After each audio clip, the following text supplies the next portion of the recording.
sanctifie en ce matin, qu'elle puisse nous impacter à cause de ton grand nom, à cause de ton Seigneur, parce que tu es Dieu. Que ton Saint-Esprit soit là au milieu de nous, qu'il éclaire nos pensées, nos cœurs, nos vies. Que ton nom soit béni, Père, au nom de Jésus. Amen. Il est écrit ici, vous voyez, exprimez votre reconnaissance en toutes circonstances, car c'est la volonté de Dieu pour vous en Jésus-Christ. Faites 1 Thessaloniciens 5:18. Est-ce que nous sommes dans cette dimension-là, ou dans cette dynamique-là? Est-ce que nous remercions Dieu quand ça ne va pas? Est-ce que nous remercions Dieu quand ça va? Ou est-ce que nous remercions Dieu quand ça va, mais quand ça ne va pas, on ne remercie pas? Tout à l'heure, le frère parlait de forteresses. Il peut y avoir des forteresses qui nous sont tout à fait normales. Mais ce sont des choses qui sont fausses. Parfois, même quand on dit une parole qui nous fait mal, encore même que Jésus est devenu notre ennemi, et le diable est devenu notre ami. C'est vite fait. Hein? Vous savez ce qui a été prêché dimanche dernier? Vous vous rappelez?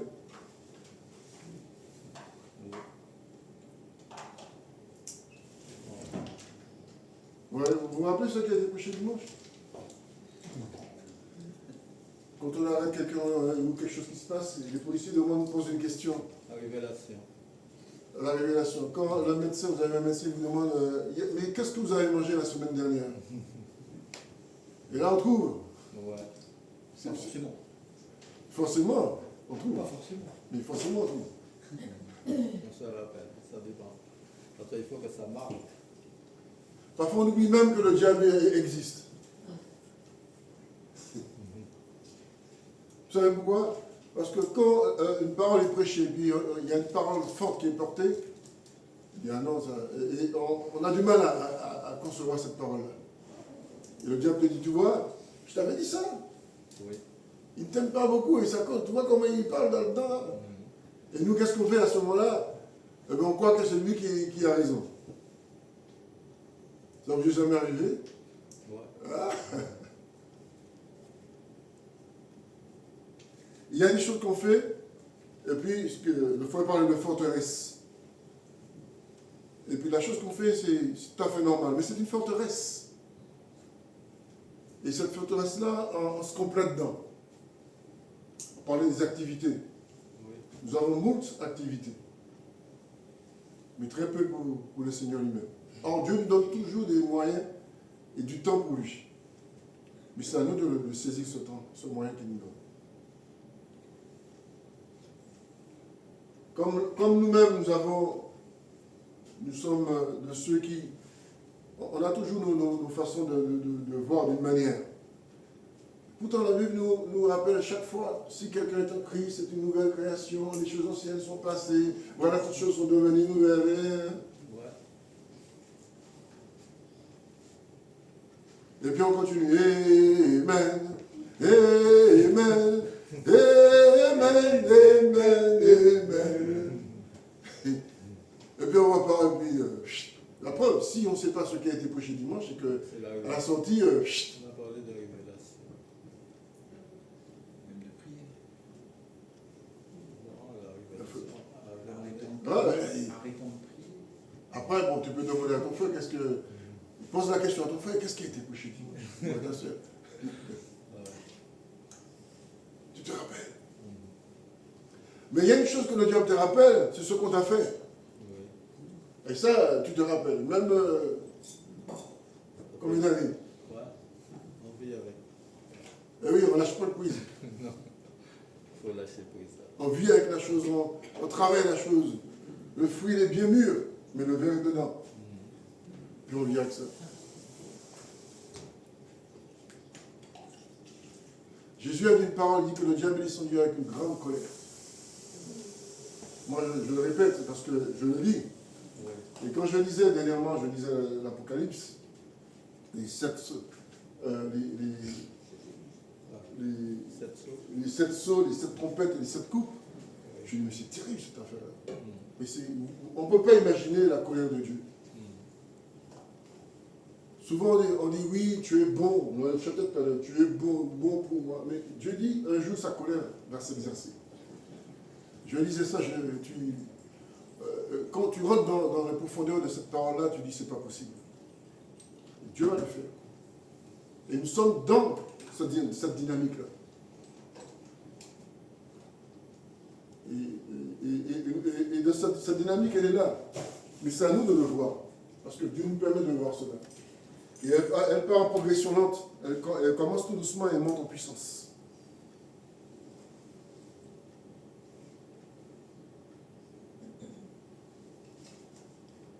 Il dit qu'il se déguise en ange de lumière.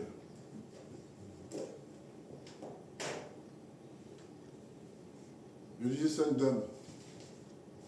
Elle m'a dit, vous savez, monsieur, il faut faire attention aujourd'hui. Je dis, c'est vrai. Les gens ont des figures gentilles, comme des figures d'ange. Je dis, vous savez, il y a une parole qui dit que le diable se déguise en ange de lumière. Elle dit, ah, vous ne savez pas cela. Vous savez ça maintenant.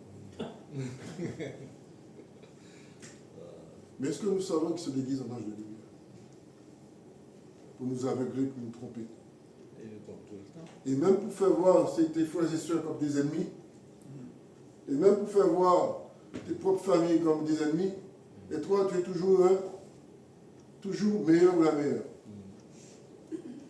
Et tout le monde a tort, mais tu as toujours raison.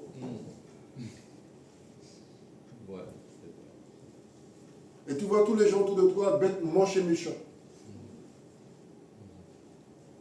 Parfois, avec toi, tu es des gentils petits calimés. Nous sommes dans le monde spirituel. Nous ne devons jamais oublier cela. Ce matin, j'étais assis là, puis cette pensée qui est venue, veillez et priez. Veillez et priez. Jésus était à Gethsémani et il était dans une situation très difficile, mais déterminé. Il savait que ce qui allait arriver. Il savait que, parce qu'il dit qu'à un moment donné, il dit qu'il faut que le Fils de l'homme monte à Jérusalem, qu'il soit. Et qu'est-ce qui va arriver à Jérusalem? Qu'est-ce qui va arriver à Jérusalem? Et là, il sera mis en spectacle.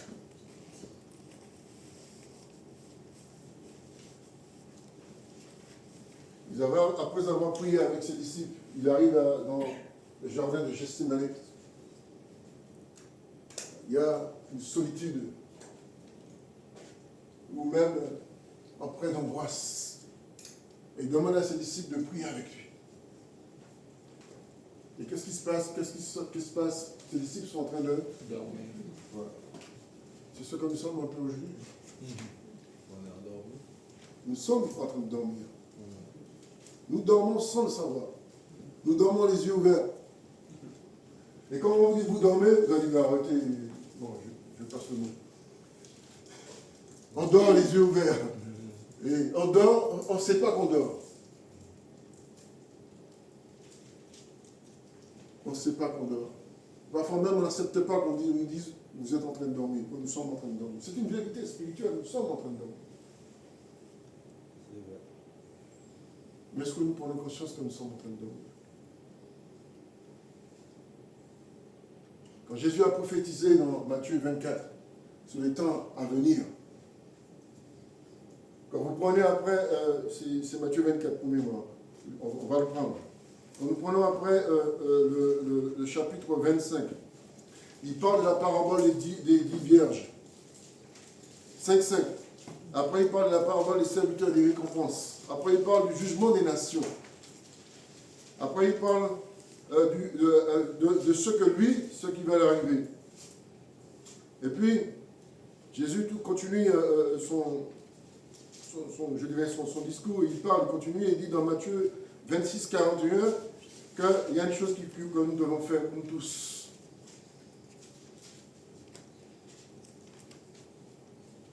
Restez vigilants et priez pour ne pas céder à la tentation. Mais quelle tentation que Jésus parle? Il dit restez vigilants. La vigilance. Il demande à tout. Je ne parle pas de chrétiens, je parle de disciples. Il demande à ses disciples de rester vigilants. Mais de quelle vigilance que Jésus parle? Et de quelle tentation que Jésus parle? Il parle de passer dans la tentation, c'est-à-dire de ne pas... Déjà, il parle de la vigilance. Rester vigilant, rester éveillé. Bien sûr, la vigilance, c'est tout ce qui se passe autour de nous actuellement. De tout ce qui de tout ce remue-ménage, de toutes des choses que nous voyons autour de nous. Ça, c'est de la vigilance. Ça veut dire qu'on a l'œil exercé, l'oreille exercée. On entend et on voit ce qui se passe autour de nous. Ça, c'est de la vigilance. Il y a des signes, il y a des choses qui se passent autour de nous. Et après, il parle de tentation. Après, il dit, restez vigilants et priez. Après, il dit, vigilants, priez, ne pas céder à la tentation. Il y a la vigilance, ensuite la prière. Oui. Et ensuite, il parle de la tentation. Oui. Mais entre vigilance, prière et tentation, on prend quoi? On choisit quoi? Il faut tout. La tentation, la vigilance ou la prière? Il faut l'ensemble. Hein. Et il faut enlever la tentation. C'est-à-dire prier et... Il y a l'exemple de David. Hein. Il n'est passé ni par prier, ni par prier. Il est parti directement à la tentation. D'accord, c'est David, mais nous ne sommes pas David, nous sommes nous. Bon, on peut ressembler. D'accord. Laissons un peu les témoins, les seigneurs témoins. Ouais. Ils ont fait leur temps. Oui. Nous, notre temps, nous sommes dans notre temps pour accomplir le temps que Jésus nous a demandé pour lui, pour qu'un jour nous soyons dans sa présence. Parce qu'un jour, nous aurons des comptes à rendre. Et ce que vous entendez chaque fois ici, un jour, nous aurons des comptes à rendre. Nous aurons des comptes à rendre si nous n'avons pas réagi à ce qui a été dit et si nous sommes restés sans réaction. Endormi. La tentation de quoi? La tentation de l'oubli. La tentation, je vois, mais la tentation de l'oubli, c'est quoi? C'est-à-dire qu'on voit la chose, mais on essaie d'oublier la chose.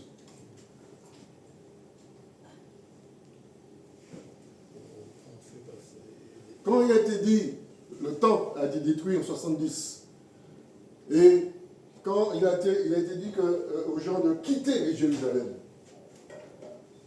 tous n'ont pas quitté Jérusalem parce qu'ils croyaient que Jérusalem était protégée, que Dieu allait les protéger. Mais l'ordre de quitter Jérusalem venait de Dieu lui-même, de quitter Jérusalem, de quitter ce lieu, parce que ce lieu va être détruit. Mais qui a cru à cette parole-là? Très peu. La majorité sont restés. Et Titus est venu environner cette ville. Ça a duré, mais il a pris la ville. Mais il y a eu beaucoup de morts. Nul n'a échappé. Même le temple a été passé cruel. Ils ont tué les qui? Peu importe qu'ils étaient sacrificateurs, lévites, tout le monde est passé. Et ils ont pris les richesses. À cause de quoi?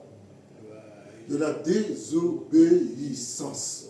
Nous sommes de ceux qui continuent à être désobéissants.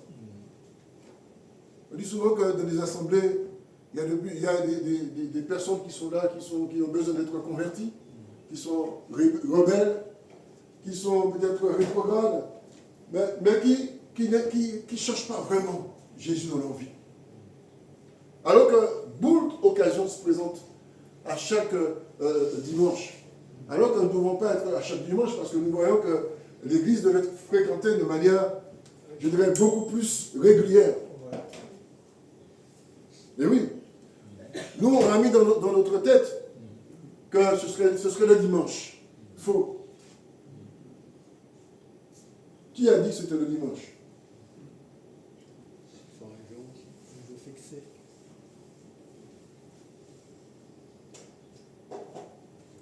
Je disais tout à l'heure qu'il y a des choses qu'on veut oublier, mais que Dieu nous remet en surface. Il dit non, vous n'allez pas oublier, je vous le dis. Et il va dire encore. Paul disait, quand je vous dis la vérité, est-ce qu'à cause de ça, je suis votre ennemi? Quand tu dis à quelque chose la réalité de sa situation, c'est soit la personne accepte parce qu'il dit que la parole de Dieu et toute écriture est inspirée de Dieu pour convaincre, pour corriger, pour inspirer, pour corriger, etc. On en avait parlé de ça une fois. Dans la justice. Mais quand tu dis ça à quelqu'un, la personne croit que tu lui en veux. Tu lui en veux. On n'aime pas la vérité. Alors que nous crions à la vérité. Oui, Parce que voilà. c'est Jésus qui est la vérité. Voilà. Et le frère dit on n'aime pas la vérité. Pourquoi on n'aime pas la vérité? Parce qu'elle blesse. elle blesse. Mais Jésus dit que, il y a une parole qui dit que Dieu nous a blessés et après, qu'est-ce qu'il a? Il a bandé. Et au bout de 3 jours, il nous a relevés. Oui. Il y a une parole qui dit ça. C'est-à-dire que nous sommes arrivés dans une dimension où il faut pas dire des choses pour ne pas trop blesser. Il ne faut pas dire des choses pour ne pas embêter les gens, mais il faut aller dans un mouvement. Il faut tâter quand même l'atmosphère. On parlait d'atmosphère tout à l'heure. Pour que les gens puissent accepter. C'est-à-dire on doit aller dans leur sens. Oui, dans leur sens, il a dit. Oui. Parce que quand tu es dans leur sens, Oui. parce qu'ils te sentent aussi. Donc tu dois les sentir aussi pour aller dans leur sens. Ouais. On peut jongler aussi, c'est-à-dire chercher à dire quelque chose qui ne blesse pas, en fait, sans être franc, en fait. On n'est pas franc, mais on essaye d'apaiser, en fait. Pourtant, on dit que l'Église, c'est le support de la vérité. Oui. C'est là où la vérité doit être. Jésus, c'est la vérité. Annoncée, révélée. Après, il ajoute que l'esprit est bien disposé, mais la chair est. Ah, là, on aime ça, cette parole-là. La chair est faible. Il dit, l'esprit est bien disposé, mais par nature, l'homme est faible. C'est vrai. L'homme est faillible. Oui. Ça, c'est Jésus qui dit de veiller, de prier. Il dit, restez vigilants. Et priez pour ne pas céder à la tentation. Est-ce que nous avons d'autres tentations qu'on peut parler? Il y a plein de tentations. Quelques-unes. Par exemple, on peut être tenté à passer à une autre doctrine, en fait, à changer notre doctrine, de changer la parole de Dieu. Juste tenter à ne rien faire. À une autre doctrine. Voilà. Au moins, c'est clair. Il n'y a pas photo. Oui. Tenter à ne rien faire, Oui. mais tout en être dans cette position ne voulant rien faire, il y a quelqu'un qui va te donner quelque chose à faire. Rien faire pour Dieu, mais faire pour l'autre. Oui. Mais tu fais rien pour Dieu, bah, dès que c'est pour Dieu, oh là là. Mais quelqu'un d'autre va te donner quelque chose à faire.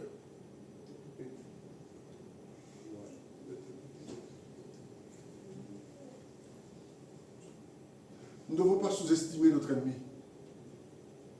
C'est là le problème aussi. Nous ne devons pas le sous-estimer. Et c'est à cause de cela que nous tombons dans des pièges.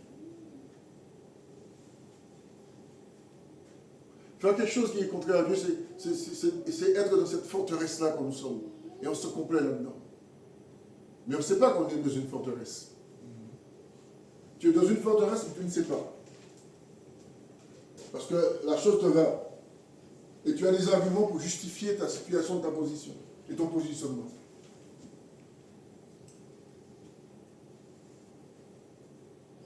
Si nous prenons Luc 21, on voit ce qu'il dit Luc.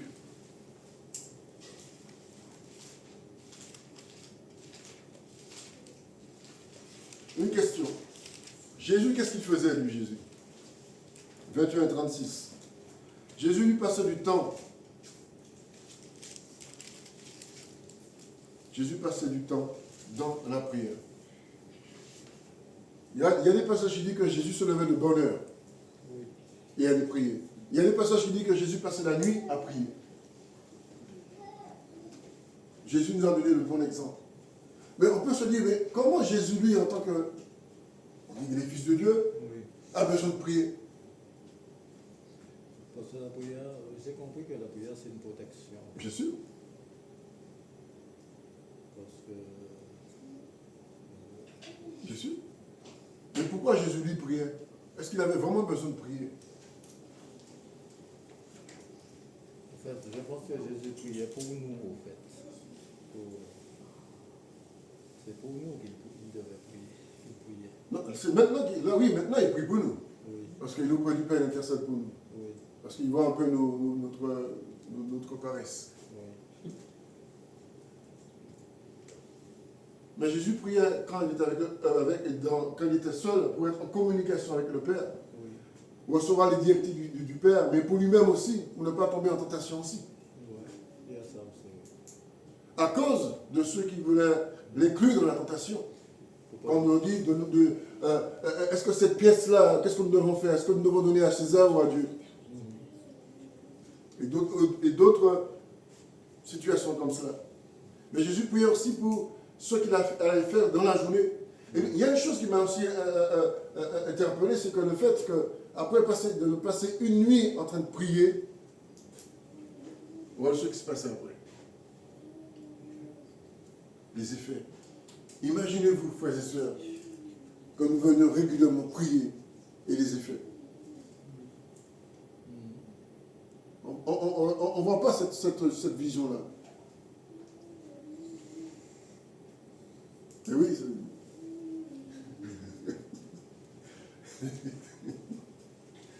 imaginez-vous cela. Tout à l'heure, on chantait les paralytiques, les boiteux, mais est-ce que ça se passe là? Non.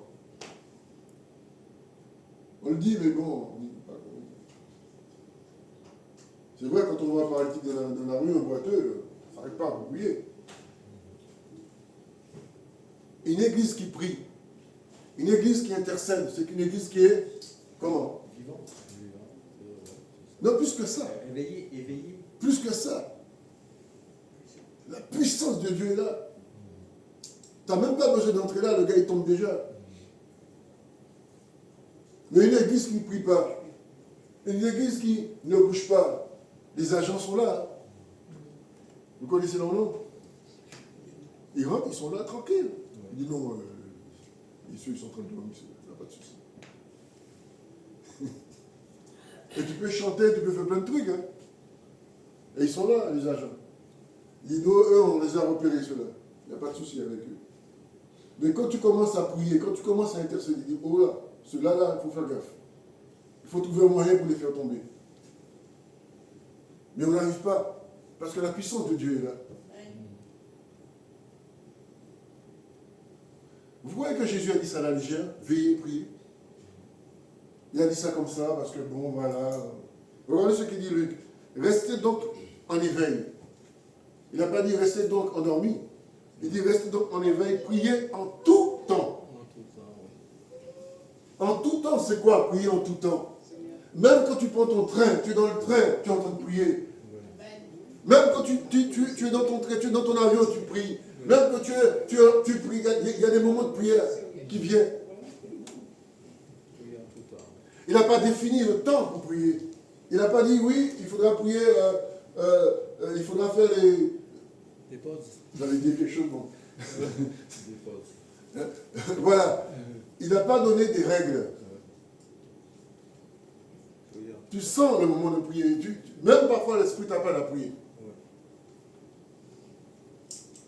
Il dit, afin d'avoir la force d'échapper à tous ces événements à venir. Et vous présenter debout devant le Fils de l'homme. Jésus demande de prier afin que nous puissions se présenter devant lui. Oui. Il ne dit pas devant Dieu, Non. devant lui. Oui. Parce qu'il nous a donné l'exemple de prier. Parce que lui aussi a échappé à tous ces événements. Et il nous demande aussi l'appareil. Mais est-ce que nous allons répondre? Oui, l'esprit est disposé, mais la chair est Faible. C'est ça qui est vrai. Là, je suis en train de rigoler. Mais c'est vrai. Ah non, mais c'est vrai. Moi, mon esprit est disposé. Je prends mon esprit, je l'envoie dans l'église. Je reste de chez moi parce que la chair est faible.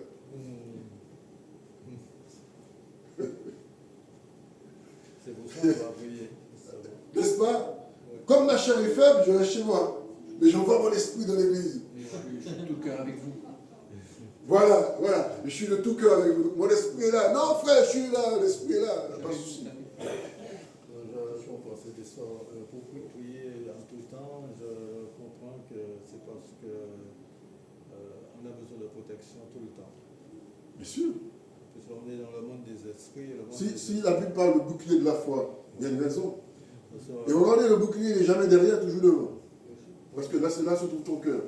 Quand on plante quelqu'un, on ne plante pas derrière, de devant. qu'il y a le monde des esprits aussi. Et c'est Mais nous sommes dans le monde des esprits. Voilà. Il y a le monde des esprits. Tout est spirituel. Et c'est ça qui...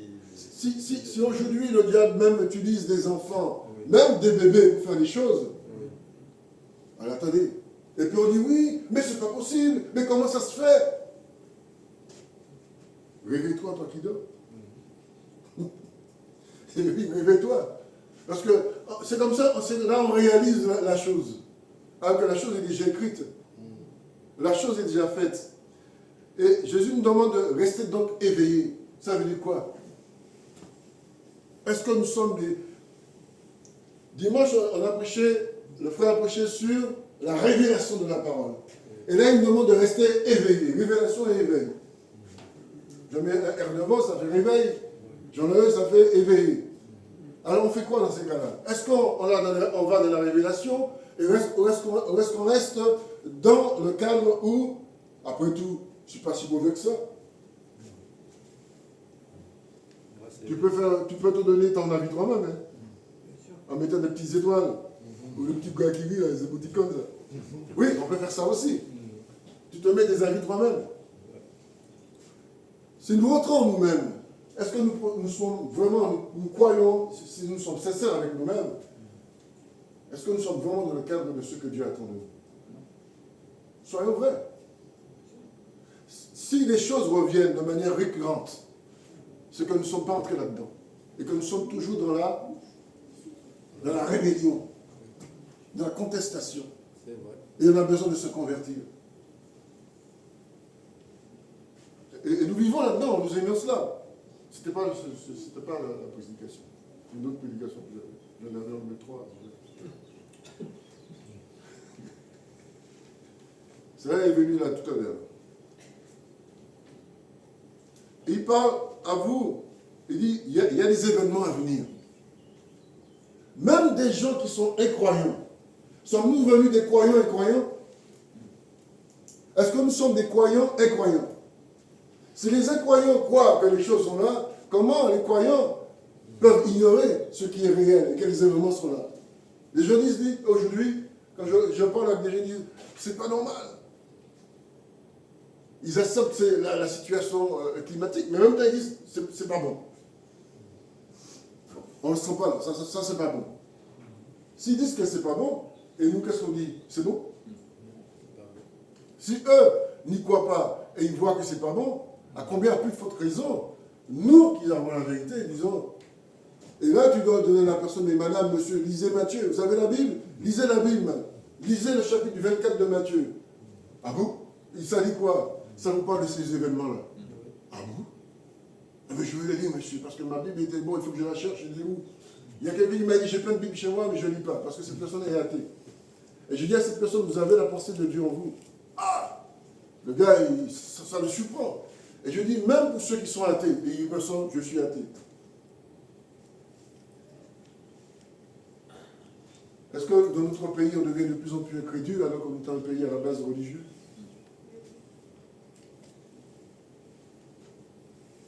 Où chacun fait ce qui lui semble bon? Il est écrit ici que appel à la vigilance. Dieu nous appelle à être des sentinelles, au lieu de gens qui dorment, parce qu'on a trop mangé. Et quand on a trop mangé, bien, on va faire la sieste. Et quand on fait la sieste, Même des lumières. c'est vrai, on prend les bébés pour faire la sieste. Ce sont des bébés. Mais nous, c'est des adultes. Bien sûr, on peut faire une petite sieste. Pas trop longtemps. Mais si on fait la sieste du 1er janvier au 31 décembre, c'est un problème. Et là, on voit qu'ils disent la force d'échapper. Ouais. Parce que si on ne prie pas, on n'aura pas la force d'échapper. Parce que ce ne sera pas la peur. Ce sera quoi? La terreur. La terreur, ouais. Plus que la peur. Ce sera la terreur. Et quand la terreur arrive, c'est quelque chose de... Vous êtes tétanisé. On ne bouge plus. Et la Bible dit, afin d'avoir la force d'échapper à tous ces événements à venir. Elle parle déjà des événements à venir. Ça veut dire que c'est dans le futur. Mais il y a déjà un commencement. Bien sûr. Et de vous présenter debout. Et là, c'est de manière présentement, là, on est au temps du présent indicatif. Devant le Fils de l'homme. Il y a un temps où cela va arriver. C'est pourquoi il est dit dans 1 Thessaloniciens, là on est à 18, mais si on prend 17 avant, il dit priez sans cesse. Priez toujours, priez sans cesse. Et il dit exprimez votre reconnaissance. Est-ce que nous, ce matin, nous avons exprimé notre reconnaissance à Dieu? Dans ce lieu-là, on dit que c'est la maison de Dieu. Hello. On doit le faire tous les jours. Tous les jours. Il n'a pas dit qu'il faut le faire le dimanche. Tous les jours. Et reposez-vous la semaine. Voilà. Exprimez votre reconnaissance en toutes circonstances, car c'est la volonté de Dieu pour vous. En Jésus-Christ. C'est la volonté de Dieu pour vous. Hein. Mais pourquoi il dit c'est la volonté de Dieu pour nous? Mais cette parole, quand même, attendez, la volonté de Dieu pour nous. Donc, pour nous, pour vous, pour nous. Et quand on dit pour vous, pour chacun de vous, en Jésus-Christ. Dieu veut qu'on nous soit dans cette dimension de remercier Dieu pour tout ce qui arrive, toutes les situations. Dieu ne nous a pas donné des armes, des kalachnikovs, comme certains l'ont pour défendre leur Dieu. Il nous a donné la prière. Regardez quand les chrétiens sont dans le cadre de la persécution, vous ne voyez pas les chrétiens avec des kalachnikovs. Ni avec des missiles. Ils n'ont pas de missiles, ils n'ont pas de kalachnikovs, ils n'ont pas des couteaux, des poignards. Mais ils sont en train de prier. Ils sont en train de crier à Dieu. Alors où je vous parle, frères et sœurs, le nombre de chrétiens qui sont en prison et qui demeurent dans la foi. J'étais en train de faire ce parallèle entre nous, en France, en Europe, et dans les pays d'Afrique subsaharienne et dans d'autres pays où la persécution du Moyen-Orient, dans le Proche-Orient, combien nous sommes? Non, je dis, c'est pas possible. Et ça m'interpelle à chaque fois. Je dis, mais quand je me regarde et quand je nous regarde dans, vous voyez l'expression que je prends, par rapport à eux, je dis, mais on est loin de... On n'est pas dans le coup. On n'est pas dans le coup. Mais où nous en sommes exactement? Pourtant, chaque jour on vient dans ce lieu. Chaque jour on vient prier, chaque jour on vient chanter, chaque jour on vient acclamer Dieu. Mais est-ce que réellement nous sommes dans Dieu?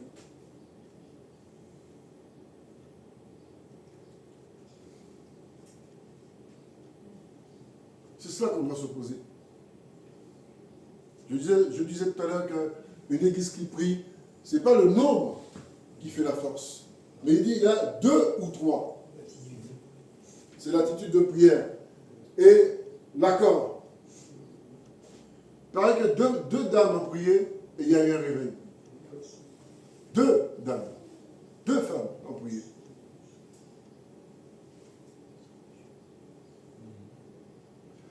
Il faut savoir une chose, ce n'est pas ce qu'on voit, mais ce que nous faisons que Dieu regarde.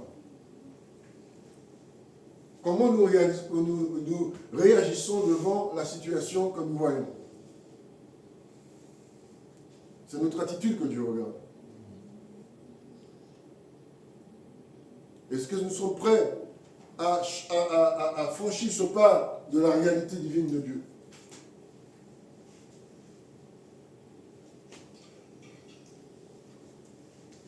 Nous tous nous posons dans la Bible. Mais est-ce que nous prenons le temps de méditer la parole de Dieu? Est-ce que nous prenons le temps de lire la Bible? Est-ce que nous prenons le temps de prier? Veiller, prier et méditer vont de concert. Un chrétien, là je dis chrétien, ou un disciple par défaut, il médite, il prie. Un chrétien, c'est différent. Il ne lit pas beaucoup, et il ne prie pas beaucoup, parfois même il ne prie pas. Vous voyez la différence? Un croyant, il n'a pas le temps. Mais il croit. Ce que je vois. Ça dépend. Méditer la parole de Dieu et prier, c'est ce que Dieu nous demande. Dieu est dans sa parole. Et il nous parle quand on lit sa parole.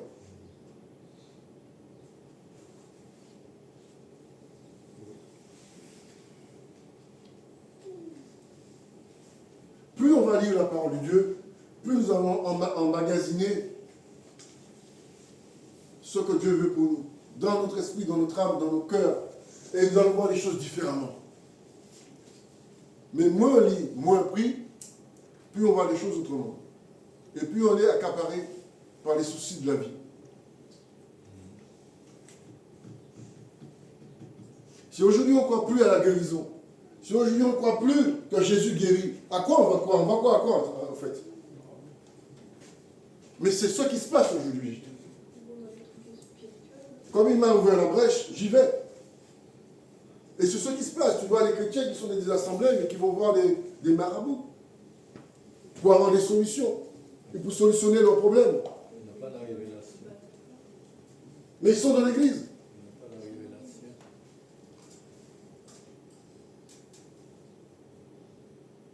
Je ne sais pas si vous lisez votre horoscope. Tous les matins. Il y en a qui... Non, mais je vois que on est en train de sourire avec ça. Je ne l'ai pas dit comme ça pour voir comment vous allez réagir. Mais ça existe.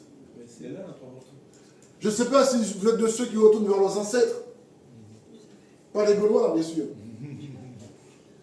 Pour pouvoir avoir, je dirais, une relation avec eux. Et d'un autre côté, on va dans l'église pour parler de Jésus. Ce n'est pas le fait de parler de Jésus, mais c'est le fait de mettre notre confiance en lui, c'est ce qu'il nous demande. Et ça revient à chaque fois. Oui, mais si ça se fait, c'est parce qu'il y a peut-être eu un mauvais enseignement. Il n'y a pas eu de mauvais enseignement. C'est que l'enseignement, on diminue l'enseignement pour pouvoir tenir les gens. Ce n'est pas le but. Jésus nous a fait la démonstration dans Jean. Quand il a dit, vous aussi, vous ne voulez pas partir aussi? Est-ce qu'il a dit, bon, parce que... Non, non. Il a dit clairement, ceux-là sont partis. Et vous, faites quoi, vous? Est-ce que vous voulez rester? Il a été clair, carré. Et c'est ce qu'il demande à ses serviteurs. Un vrai serviteur de Dieu dit les choses, il doit prêcher dans la vérité. Amen. Ouais. À la vérité, oui. Mais ce que je dis là, c'est que quelqu'un qui a reçu Jésus, s'il bascule à côté, c'est parce qu'il y a quelque chose qu'il n'a pas compris. Mais je dis que si la personne a reçu Christ, il n'a pas tout compris. Même s'il n'a pas tout compris, mais il ne peut pas basculer. Et s'il bascule, c'est qu'il y a des choses qu'il n'a pas peut-être confessées, ou il y a ça aussi. Parce qu'il faut comprendre la parole de Dieu pour ne pas basculer. Mais il y a des gens, il y a des personnes qui n'ont pas beaucoup je dirais, qui n'ont pas fait beaucoup d'études, mais qui sont beaucoup plus attachés à la parole de Dieu que ceux qui ont fait des études. C'est vrai. Allez comprendre quelque chose. C'est pas une question d'études, effectivement. Ce n'est pas une question d'études. C'est une question de Vérité. et de foi. De quoi? Ce qui dit que ce qu'on entend vient de la parole de Dieu. Oui. On peut être quelqu'un qui a fait beaucoup d'études aussi, qui est très attaché à la parole de Dieu, bien sûr. Mais aussi, on peut être aussi quelqu'un qui a beaucoup fait d'études, qui annonce la parole de Dieu, mais qui ne croit pas non plus trop. Oui, parce que Et oui. par rapport à ce que tu dis là, sur Internet, il y a beaucoup de gens qui disent j'étais venu à Jésus, et puis maintenant ils sont basculés ailleurs. Bien sûr. Je ne dis pas qu'Internet c'est mauvais, mais il faut diminuer l'accès à Internet. On va diminuer le nombre de gigas. Parce qu'on a trop de gigas maintenant. C'est pourquoi on passe trop de temps sur Internet. Ouais. Il faudra diminuer cela. Si la parole de Dieu nous dit que vous êtes le sel de la terre, Oui. mais est-ce que, il dit, si nous sommes sel, il dit que, j'avais noté ici, nous sommes sel et lumière. Il y a des associations qui s'appellent comme ça. Il dit, vous êtes le sel de la terre dans Matthieu 5,13. Mais si le sel perd sa saveur, avec quoi la lui rendra-t-on? S'il n'y a pas de saveur, C'est drôle quand la Bible parle du sel, oui, le sel. ou du gros sel, ou du sel fait, ce que vous voulez, sel de Guérande, sel de Bretagne, sel du Proche-Orient, la mer salée, la mer dessalée, tout ce que vous voulez. La mer est salée. Ouais, mais Ça donne soif, la mer. Les gens vont se baigner et tout en été à la mer, et quand ils sont de l'eau, ils boivent. L'eau est salée. On prend même de la nourriture pour mettre dans le sel. Chez nous, on appelle ça morue salée, viande salée, cochon salé. Parce que ça préserve, ça conserve. on est venu pour être salé. Un chrétien par définitive, je dirais même plus qu'un chrétien disciple, doit être salé. Mais pourquoi il doit être salé? Salé avec quoi? Est-ce qu'il va aller dire, bon, il faut que je sois salé? Il ne va pas aller chez lui, entrer dans sa baignoire et mettre du sel sur lui, c'est pas ça. Et il dit parce que Dieu a demandé que je sois salé, c'est pas ça. C'est quoi alors? Être salé? Se nourrir. Se nourrir de nourriture. Ah, c'est ça. Donner à avoir soif aux gens. Et oui. Il y a une chose qu'il faut comprendre. Dès que tu sors de chez toi, tu as toujours une opportunité de dire une parole. C'est ça qu'il faut comprendre. Si nous croyons que nous sommes le temple du Saint-Esprit, il nous donne ces opportunités-là. Une ou deux paroles. Et tu tombes sur quelqu'un, tu discutes avec la personne, et tu dis, bah, il y a une pensée qui vient, tu lui donnes. Et la personne croit ou ne croit pas. Mais tu l'as fait. C'est ça que Dieu nous appelle. Sel, tu donnes envie. Et lumière, tu éclaires. Mais si tu ne donnes pas envie, tout à l'heure, le frère disait qu'on ne peut pas donner ce qu'on n'a pas. C'est vrai.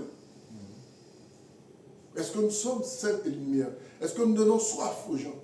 Vous savez que le sel, Dieu a établi. Vous savez ce qui se passait avec le sel dans la Bible? Quand on remonte dans l'Antiquité, c'était utilisé régulièrement dans les tractations. Et quand j'avais fait une alliance avec toi, on prenait un peu de sel, on partageait ça. Et là, on scellait le truc dans le sel. Scellait dans le sel. Les tractations. Vous savez ça? Vous trouvez ça dans le Lévitique. Et quand Dieu a parlé à Abraham, l'alliance que Dieu a fait à Abraham, c'est l'alliance abrahamique, il lui a dit que cette alliance, c'était une alliance de sel. Et plus tard, il évoque cette même alliance avec les Israélites, dans le cadre de la loi mosaïque. Et il dit, mettez du sel sur les offrandes. Pourquoi il demande ça? Que les offrandes soient salées de sel.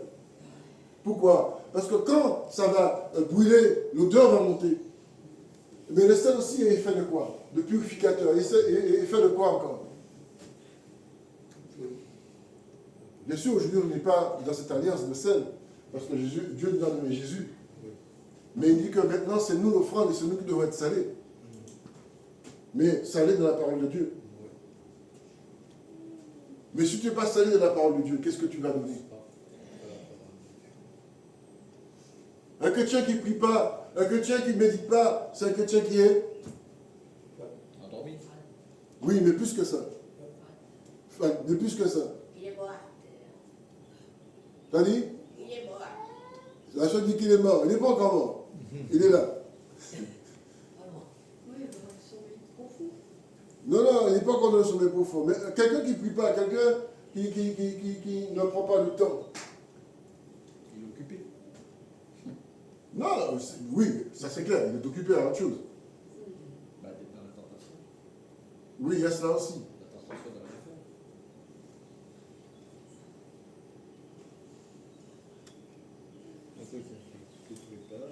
Il est facilement, il peut être facilement.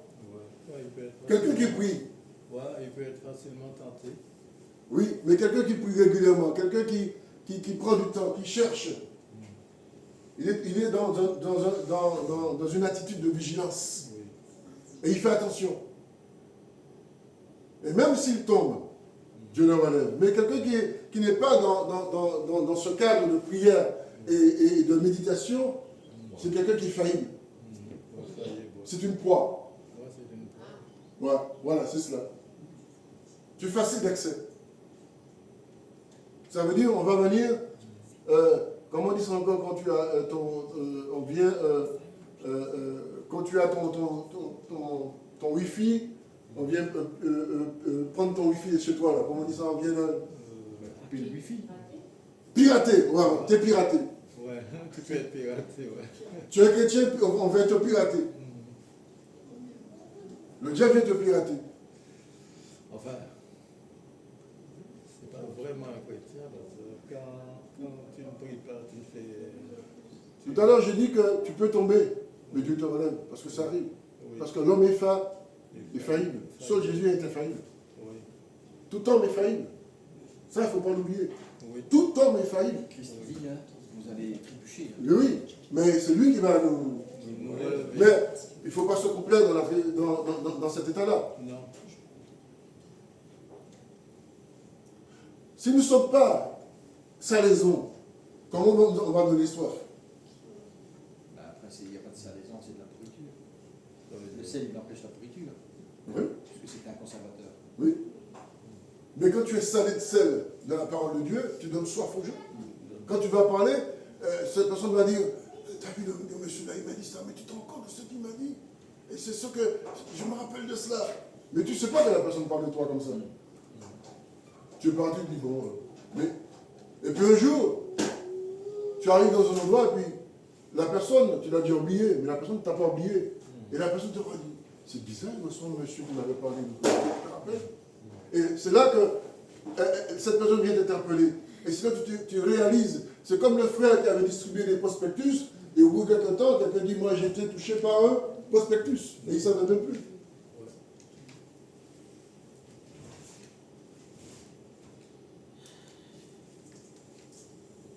Hello. On est là.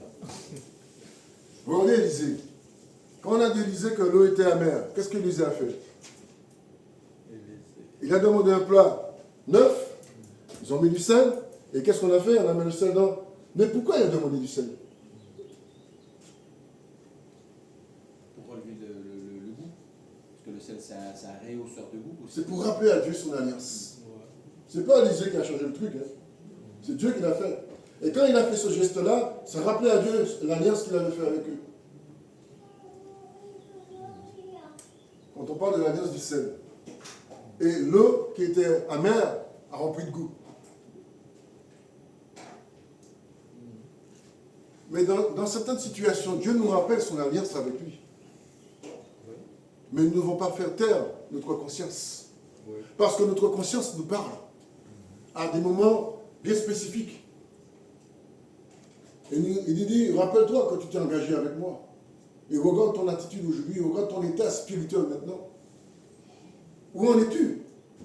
Cette parole, de temps en temps, nous vient dans notre mémoire. Et le Saint-Esprit qui est là aussi nous rappelle ces choses. Et notre conscience, c'est le Saint-Esprit. Mais on peut faire taire ça aussi. La Bible dit qu'il ne sert plus qu'à être jeté dehors et piétiné par les hommes. C'est très dur cette affaire. Ça veut dire que tu ne sers plus à rien.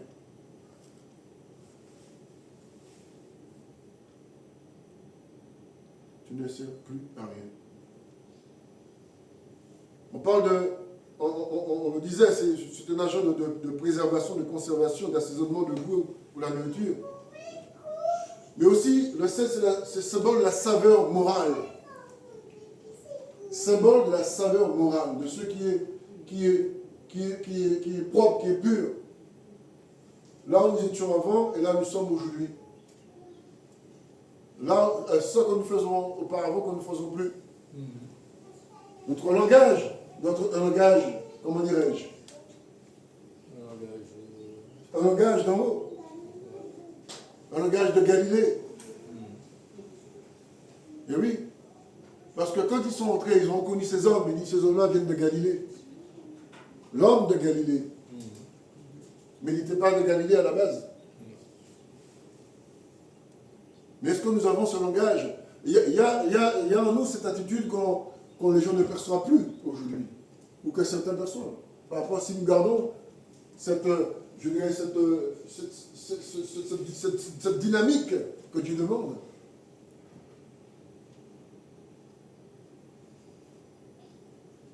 Perdre, ça va très vite. Mais récupérer, ça prend du temps. Un athlète qui ne s'entraîne pas souvent, à un moment donné, il fera plus de 10 secondes. Hein. Il fera 15 secondes. Et oui, la performance sera plus pareille. Moins tu lis la Bible, moins tu pries, plus tes muscles s'atrophient. Non seulement il y a ça, mais plus ta vie spirituelle sera une vie spirituelle qui sera plus tout montée. Ben, la foi c'est un muscle. Hein. Bien sûr. La patience, c'est un muscle. On va se refroidir aussi. Tout ça, c'est des muscles. Mais ça se voit aussi. Hein. Parce qu'il y aura une confrontation entre celui ou celle qui est dans cette dynamique et l'autre qui n'est pas. On le verra, on verra ça par rapport au répondant de cette personne. Quand cette personne va répondre, va réagir, on le voit de suite. Ça se voit, ces trucs-là. Oui. Il dit un chrétien, par définition, doit donner soif par son attitude. Mais c'est un chrétien qui demeure toujours dans le cadre de prier, de méditer. On dit souvent, on prend une barque et dit je prie, je médite. Je prie, je médite. C'est les deux. Je médite, je médite. Mais ça doit nous amener. Et cette barque, en elle-même, on imagine souvent que l'Église est une barque ou que Jésus est le chef. Mais aujourd'hui, la question peut se poser aujourd'hui, est-ce que Jésus est toujours notre chef ici? Est-ce que Jésus est toujours dans ta barque? C'est quoi qu'il a dit, hein? Dans notre barque. Voilà.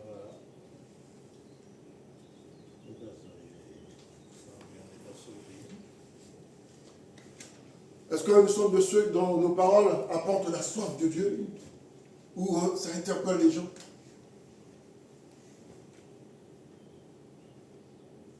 Je disais tout à l'heure que Dieu nous donne des occasions. Même si ce sont des petites occasions.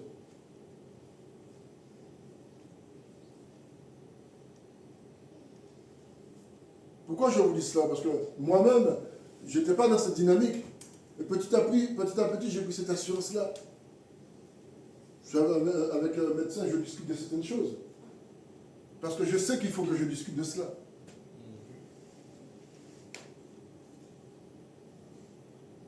Et c'est vrai que quand vous allez dans un endroit, dans un centre médical, je disais, mais c'est pas possible qu'il y ait autant de monde.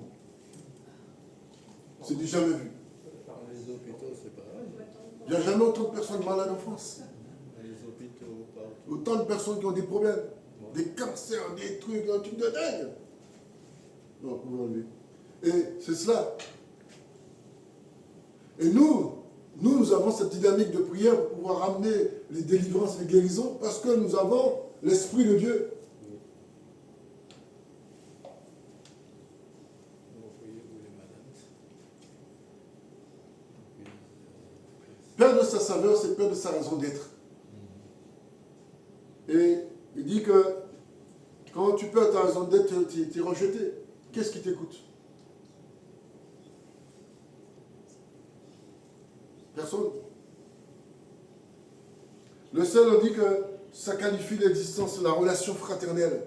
Parce que tu sauras comment répondre à ton frère. Tu lis la parole de Dieu, tu pries, on va te dire une parole, tu sais comment il faudra répondre. Et comment, et ce qu'il ne faut pas dire, mais ce qu'on doit dire. Ça nous donne un langage différent, une approche différente, un aspect différent, une réaction différente. Et même quand on a fauté, on dit, mais je ne veux pas lui dire ça, on vient avec la personne, excuse-moi, je vais mal parler. Donc la réaction est rapide. On ne va pas attendre 107 ans pour revenir.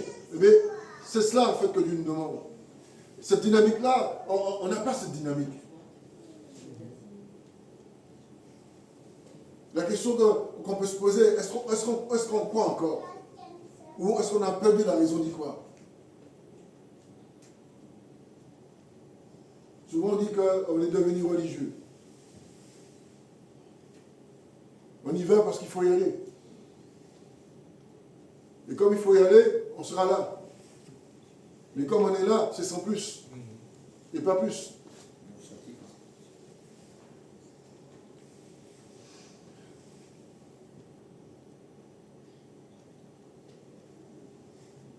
Les relations interpersonnelles.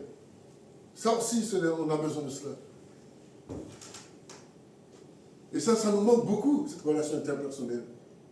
Dans l'assemblée, parfois on ne connaît même pas les frères et sœurs. On ne sait même pas qui est qui. On connaît, on prie, on donne, mais après ça s'arrête là. T'es qui toi? Et encore, tu vas dans une église de 2500 personnes, alors, tu ça sais pas va. qui est qui. Et t'es qui toi? Mais oui, le frère là, mais quel frère? Je ne sais plus. On ne sait pas. Il ne faut pas en oublier, non. Il est grand, il est petit, il a des lunettes.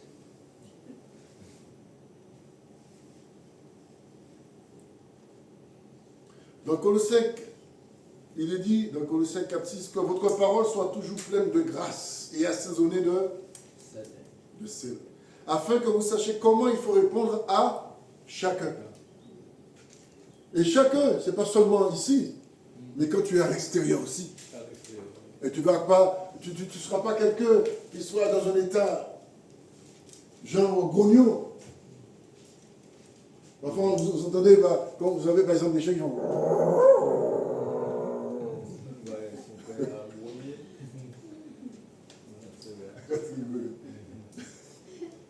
Ça ne touche pas à mon truc là, attention.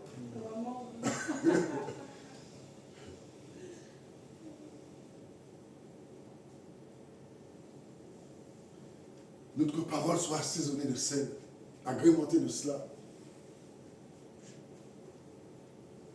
C'est surtout quand on est mal luné, on n'est pas bien, que Dieu va nous utiliser à ce moment-là. Tu penses qu'on n'a pas prié? Attends, les gros murs.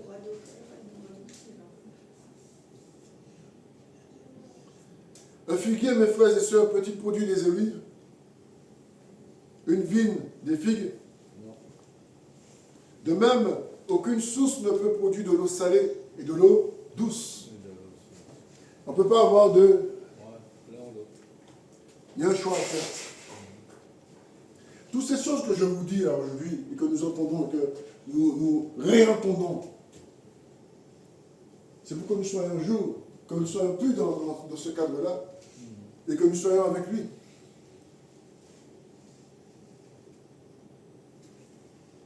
Il dit que tout homme soit salé de sel. Dans Marc 9, 49, ça veut dire quoi? Tout homme sera salé de sel. Salé de feu. De feu. C'est quoi faire quand on a reçu la parole, on est bien salé. Salé de feu. Ça veut dire quoi pour vous? Feu du Saint-Esprit. Et si c'était des épreuves? Salé de feu, ça veut dire. Parce que salé de feu, parfois c'est des épreuves. Des situations dures et difficiles. Oui, il y a. Ouais. Autour de nous, il y a des frères et sœurs qui sont salés de feu, Oui. en prison, torturés. Je vous disais, en 2025, il y a eu plus de 3500 frères nigériens qui ont été des chrétiens qui sont morts. Le nombre est. Impressionnant. Ouais. Sans compter le reste. Est-ce que ça nous interpelle tout cela?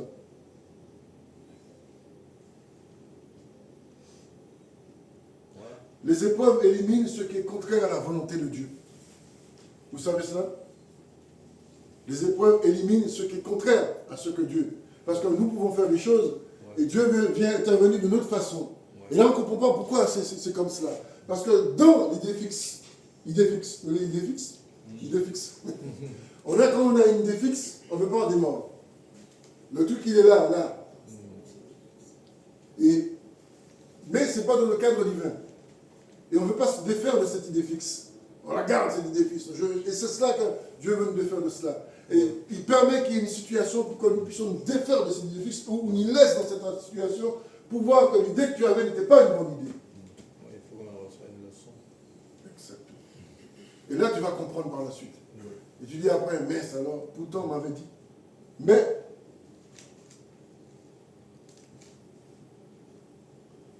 Dieu veut que nous soyons dans une volonté compatible à ceux qu'il attend de nous.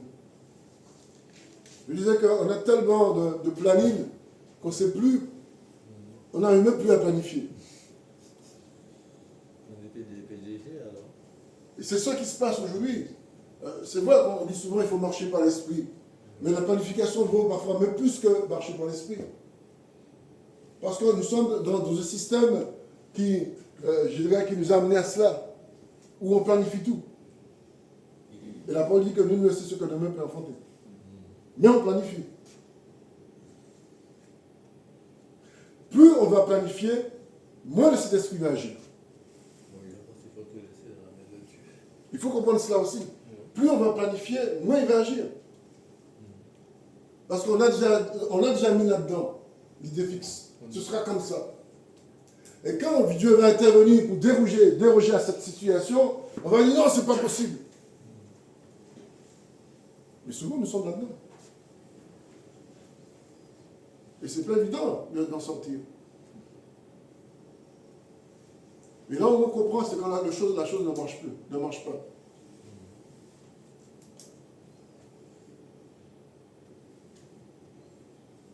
On parle d'affliction, on parle de souffrance, on parle de peine. Jésus lui-même, il est passé par là, il dit que nous aussi, il dit le serviteur n'est pas plus que le maître ou le disciple. Mais ce sont des choses qui vont arriver. Dieu n'est pas là pour nous détruire, mais pour nous amener à une dimension spirituelle qui sera être à l'image de son Fils. Vous voyez cela? Passer au creuset des situations difficiles, là où le serviteur de Dieu est passé, Jésus, et que nous-mêmes nous passerons pour arriver comme lui. Et pourtant on va dire, mais je ne comprends pas, l'évangile c'est une bonne nouvelle. Eh oui. Comment l'évangile peut être une bonne nouvelle et on passe par le creuset? Par le creuset de l'argent, hein.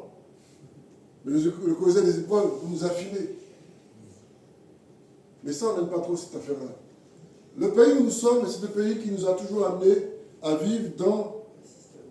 Il y a l'effet assistanat, mais dans le canapé, dans le fauteuil. On est catalogué, vacances, ceci, cela. C'est comme ça que ça fonctionne. Nous voyons même qu'en juillet-août, les églises sont fermées. Ou les églises sont en diminution. Et c'est là que la tentation est beaucoup plus forte. Vous savez ça? On aime bien notre confort. Juillet-août, c'est le mois où les tentations montent de plus en plus. Et c'est tellement fort que parfois on ne le voit pas. Parce qu'on est dans une sorte de... Comment dire ça? On est dans des forteresses qui nous complaisent. Et ça nous fait du bien. Bon, après, quand même, c'est vrai, on avait dit qu'on a travaillé. Et on va se reposer. Mais si on remonte dans le temps, les disciples ne se reposaient pas. Ils prenaient de temps en temps un petit quart d'heure, 20 minutes de pause avec Jésus. Et il dit, bon, on va prendre un petit temps de pause parce que, bon, on ne se voit pas trop. Mais c'était tout le temps, ville et village. Si en tant qu'ecclésial, on est focalisé sur le système de notre société, on n'est pas dedans. On n'est pas dedans. Bon, et puis... Le diable le sait. Et il va nous emmener dans cette direction-là. Mais est-ce que c'est pas lui qui nous fait intégrer aussi? Mais si, pourquoi pas? C'est peut-être lui. C'est pas le problème. Et il va nous amener dans cette dimension-là. Je vous dis que tout est spirituel. Il se déguise en ange de lumière. Il va nous faire comprendre et croire, et mordicus, que ce que nous vivons, c'est bien. Et nous allons l'accepter. Nous allons refuser ce que Dieu nous demande, mais entrer dans cette dimension-là.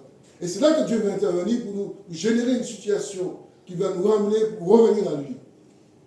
Et puis on va dire, mais pourquoi ça nous est arrivé? On n'aurait pas dû. Dieu nous a amené à savoir que si nous croyons ou nous ne croyons pas, et que nous ne devons pas sous-estimer sa parole, ou mésestimer sa parole. Il est Dieu. Et comme dans cette société, je vous dis qu'on est tellement près de la société que nous vivons, que nous oublions même parfois que nous sommes un peuple racheté. Mis à part pour Dieu. Ouais, Racheté, mis à part. C'est pourquoi il dit un moment dans l'Apocalypse, je ne me rappelle plus si le chapitre 17, il dit, sortez au milieu d'eux, mon peuple, quand il va dévaster Babylone. Il dit, sortez là-dedans. Il dit, moi, je vous avais mis un temps pour pouvoir amener l'évangile à ceux qui étaient dans Babylone. Mais maintenant que je veux détruire cette vie babylonienne, sortez là-dedans. La Babylone, c'est l'esprit de quoi? De l'Antéchrist. Et nous vivons là-dedans. Nous sommes dans l'esprit de l'Antéchrist, dans ce cadre babylonien. Si vous remontez dans l'Ancien Testament, il va vous prendre où la Babylone a commencé. Et nous nous rapprochons de l'Empire perse. Mais la vie babylonienne, c'est une bonne vie. Dès là, moi, j'étais en train de penser, croisière. J'étais dans une croisière, je pensais à cela. Je dis, voilà ces choses-là. Et quand j'étais dans ce bateau, je disais, c'est pas possible. Tu oublies le temps. Tu oublies le temps. Ah ouais. Occupé. Non, à boire, à manger, non, t'as tout ce qu'il te faut. Des jeux, des trucs. Je dis, c'est pas vrai. Il y a encore des gens qui rament, non? C'est fini tout. Non, je dis que tu t'oublies que tu es sous terre. Tu sais même que tu dis, c'est non.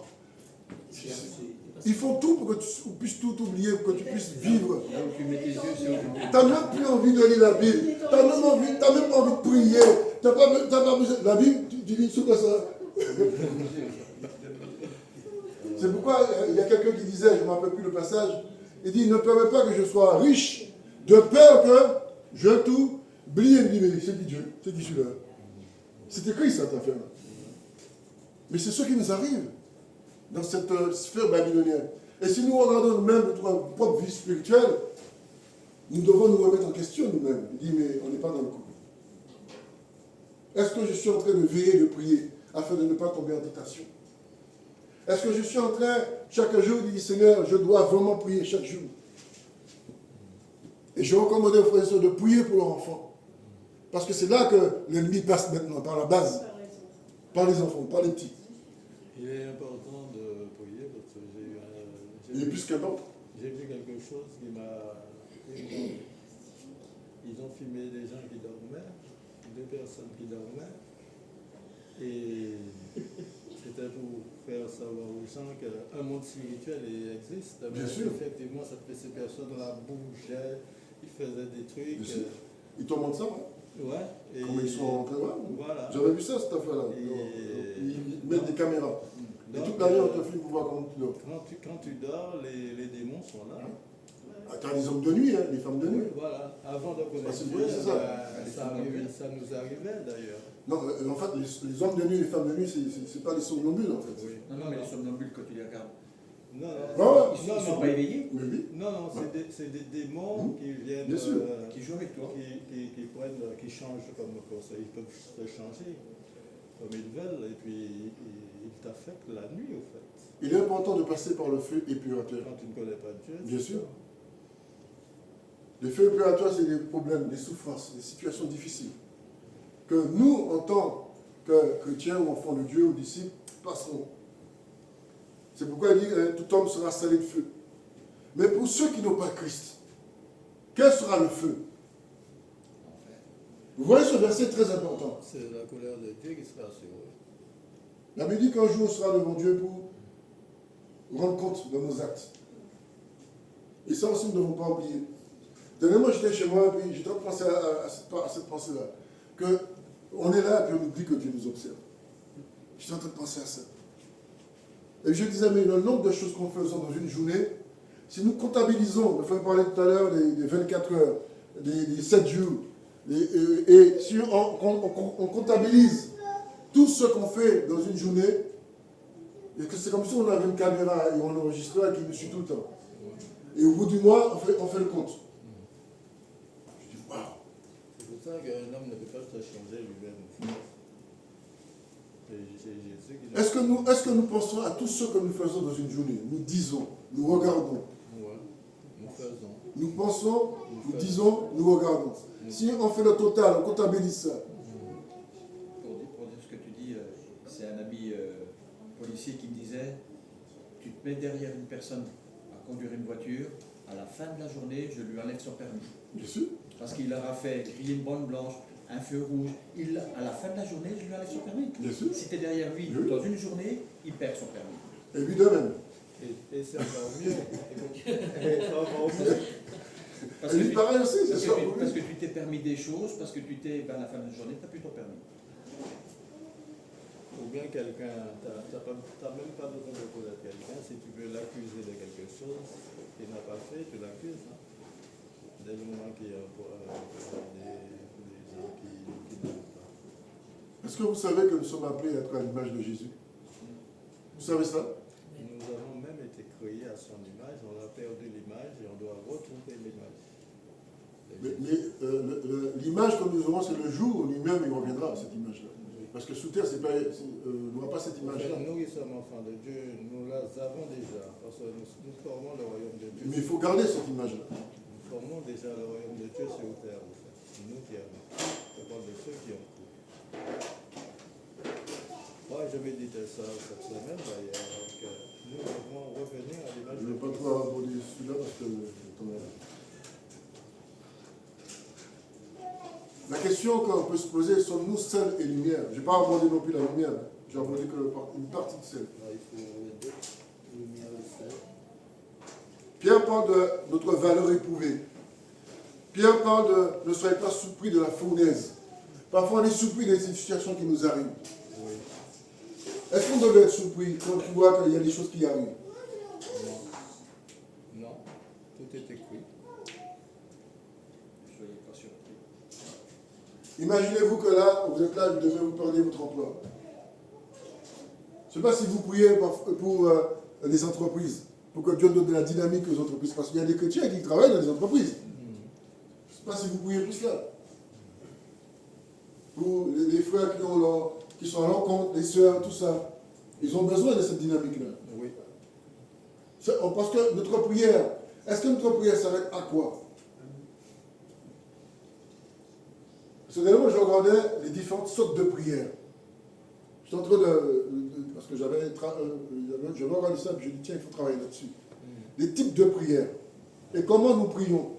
Quand nous prions, par exemple, pour la collecte, on prie pour autre chose. Quand nous prions pour autre chose, on prie pour la collecte. Quand nous prions pour le repas, on prie pour qu'on doit partir. Quand on prie pour partir, on prie pour le repas. Quand on prie, c'est ça en fait. Nos prières ne sont pas ciblées. Et Jésus nous amène dans cette dimension de prière pour pouvoir cibler nos prières.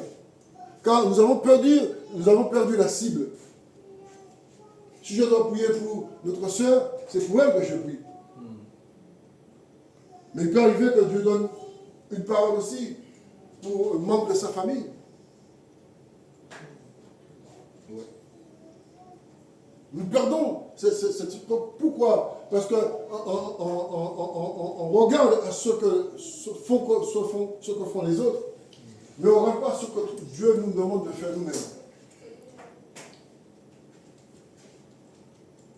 Si nous sommes dans une situation, et la seule parole qu'on peut dire, Jésus, sauve-moi. Est-ce qu'on va dire, Jésus, tu vois la situation, tu vois ça, tu as vu ça, il y a que l'eau qui monte, on ne sait pas comment faire, mais sauve-moi, c'est quoi? C'est sauver toujours. Sauver, c'est tout. Ouais, ouais. Parce que la situation, il faut faire vite. Sauve-moi. Tu vas pas dire, oh, l'eau est en train de monter, il pleut, et puis il y a l'orage, et puis tu vois, ma maison est fait. Non, sauve-moi. Il dit, mais attends, mais tu veux quoi exactement? Seigneur, quand il voulait. Veillez prier afin de ne pas tomber en tentation. Voilà. Veillez prier afin que ces événements qui arrivent ne soient pas surpris par ces choses-là. Parce que si nous sommes surpris, c'est que nous n'avons pas à veiller prier. Non.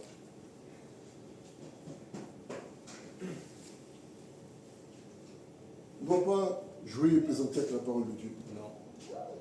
La parole de Dieu, c'est une parole qui vient d'en haut. Et on ne doit pas prendre cette parole à la légère. Et dire après tout, parce que je disais tout à l'heure qu'il y a des choses que Dieu va nous pouvons entendre. Parfois je dis aux gens, quand les gens me disent, après la mort, il n'y a plus rien. Je dis, monsieur, non, il y a ça, je l'explique. Je dis, mais monsieur, si vous changez d'avis, c'est bien, mais si vous n'avez pas d'avis, vous allez voir ça, vous allez entendre que un jour devant Dieu que je vous ai parlé. Devant Dieu, ce n'est pas un couple qui se présente, hein. C'est toi. Toi tout seul. C'est toi tout seul. Ce n'est pas ton mari avec toi. Ni avec ton mari. C'est toi tout seul. C'est ça qu'on doit comprendre. Et on doit trembler devant ces choses-là. Pas trembler de peur, mais de crainte. Parce que Jésus nous avertit. On écoutait dernièrement Matthieu 7, 21. Des gens qui nous disent, Seigneur, nous avons fait ceci, nous avons fait cela. Il faut l'avoir dernièrement. Et comment tu vois que tous ces gens qui ont fait des choses, et puis de ce coup, ils ne comprennent pas ce qui se passe. L'utilisation de ce qu'on fait, sans que Dieu nous le demande.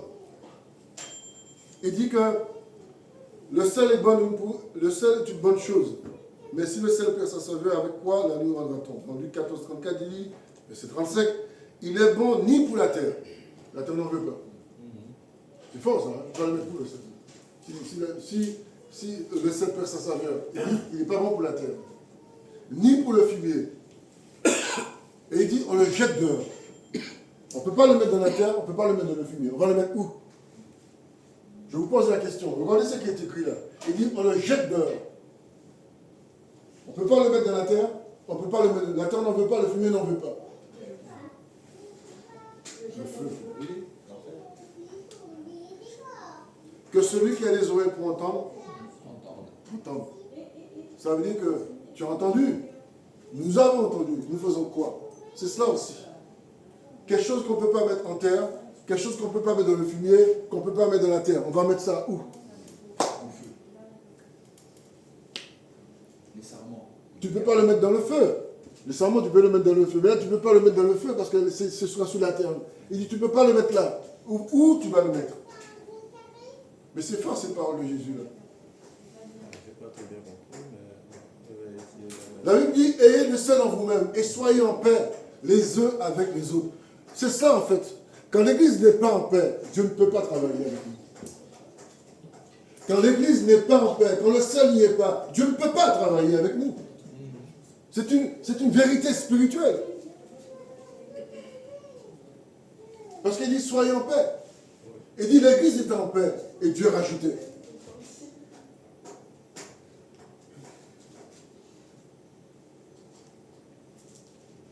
On ne peut pas avoir deux aspects. C'est-à-dire que dans l'église, on est souriant, voilà. Et puis chez nous, on est autrement.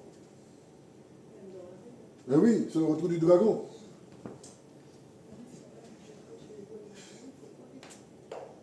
Il y a des personnes dans l'église qui sont très gentilles.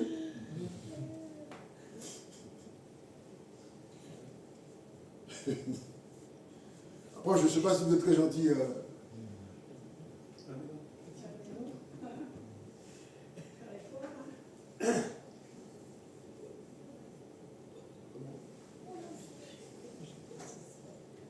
Ayez du sel. Moi, je ne vous demande pas d'entrer chez vous et de mettre du sel dedans. Non, c'est pas ça. Le sel, ça symbolise le comportement. Notre comportement vis-à-vis de ceux qui nous entourent, nos façons de voir, de parler, de réagir. Si quelqu'un est en train de faire la gueule, dit ah, mais attention, juste avant vous, monsieur. Laisse faire. Laisse faire. Bon, attention, hein. Bon. C'est ma place. Bon, ta place n'est pas là. Donc. Elle dit, mais c'est pas place. D'abord, tu te définis déjà, dis c'est ta place. Et ta place, par définition, elle n'est pas là. Et tu dis, c'est ma place. Vous voyez comment on change les choses? Ce qu'on sort, on produit, on sème. Ce que nous sommons, on récolte. Vous voyez cela? Je vous disais tout à l'heure qu'ils se négligent en âge de lumière. C'est-à-dire qu'ils vont nous faire voir des choses que nous disons que c'est valable, alors que spirituellement, la parole de Dieu, c'est non valable. Il y a une soeur qui disait, elle chantait une chanson, une soeur d'origine haïtienne. Elle disait, malgré toutes les prédications, malgré tout ce qu'on dit dans l'église, tu ne changes pas, vous ne changez pas. Elle chantait ça. J'écoutais ce chant-là, ce chant il est en créole. Je dis, waouh! Il dit, tu vas à l'église, tu entends des prédications sur prédications, tu ne bouges pas. Tu es fermé. Tu ne cherches même pas à faire des efforts pour changer. Et pourtant, tu veux tout le temps à l'église. On peut entendre et puis... On peut entendre et puis ne pas comprendre. Tu gardes tout le temps ton ancien manteau. Tu ne viens pas... Bien sûr. Bien sûr.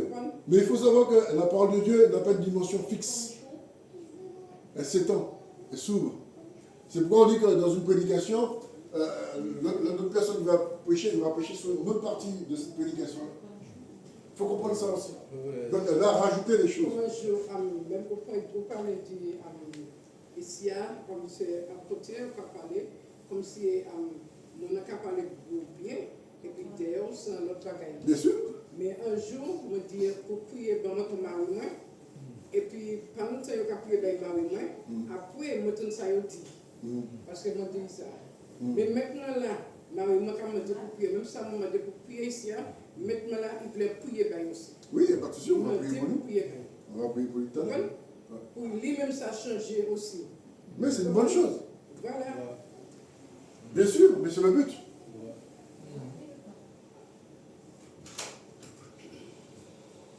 Et quand cette soeur faisait, c'est une femme qui chante, hein.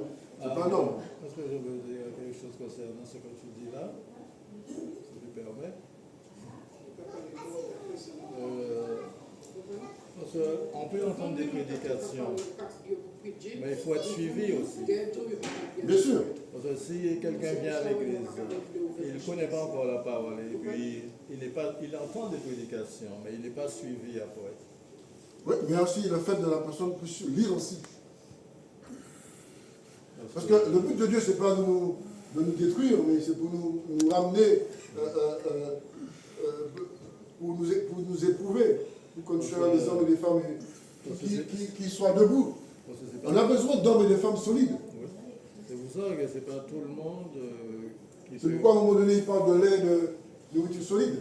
qui peuvent comprendre tout de suite la parole. Si cette personne n'est pas suivie par quelqu'un qui en sait plus que lui pour lui apporter, il ne peut pas progresser. Il y a cela, mais je dis que même en lisant, même si des choses que tu ne comprends pas, tu lis, à un moment donné, Dieu te révèle la chose. Oui, si Moi, il y a des choses que je lis, je ne comprends pas. Et puis à un moment donné, il dit, ah, mais j'ai compris, c'est ça. Toi, là, tu trouves la chose. on revient à la parole, à la prière. La prière, mais combinée avec la lecture. La lecture, la prière. Parce que quand on mange la nourriture solide, mais on boit de l'eau. Oui.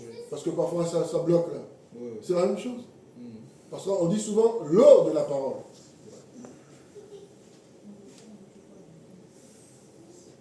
C'est combiné quoi.